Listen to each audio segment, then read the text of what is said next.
What industry would you get into right now? Something to do with AI. Really?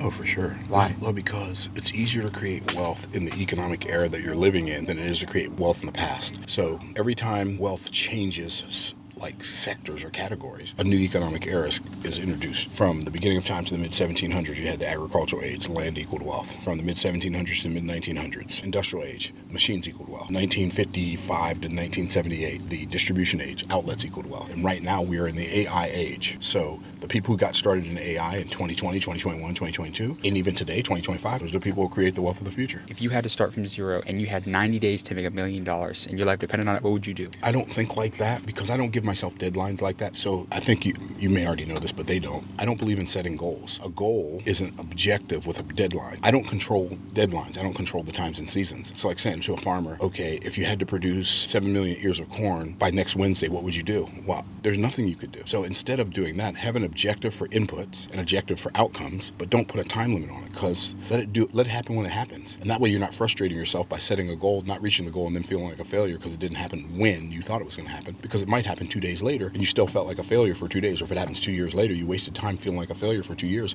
and that feeling like a failure for 2 years might even cause you to quit. Are you a good salesman? Without sounding braggadocious, one of the best in the world. One of the best in the world. So what's the one thing that you do differently from 99% of other salesmen that's enabled you to become part of that top 1%? I only sell people things they desire to buy. So do you think a lot of people that they sell bullshit that people don't need? I would never phrase it like that because I don't use profanity. I think a lot of people want people to buy stuff simply because they're selling it. I only want people to buy things that they already want to buy. See, most people are looking for somebody to sell their stuff to so they can make some money. I believe that there are already millions of people in the world who would love to buy what you'd love to sell if they only knew you existed. So instead of trying to find somebody to sell something to because you have something for sale, make yourself findable for people who want to buy what you already want to sell. Make selling really easy. Did you come from a rich family? Do you mean rich in money? Because the answer to that would be absolutely not.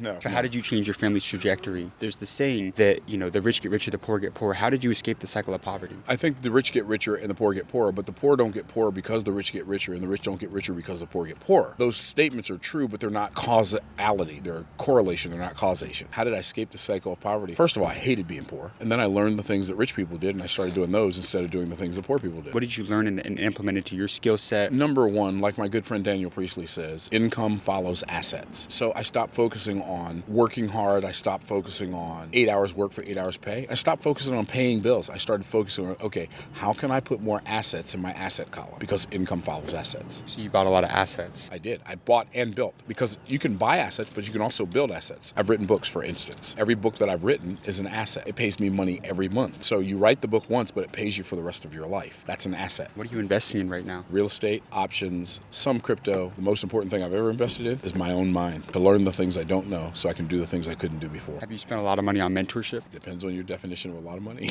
Yeah. I haven't spent nearly as much as I've made. Right.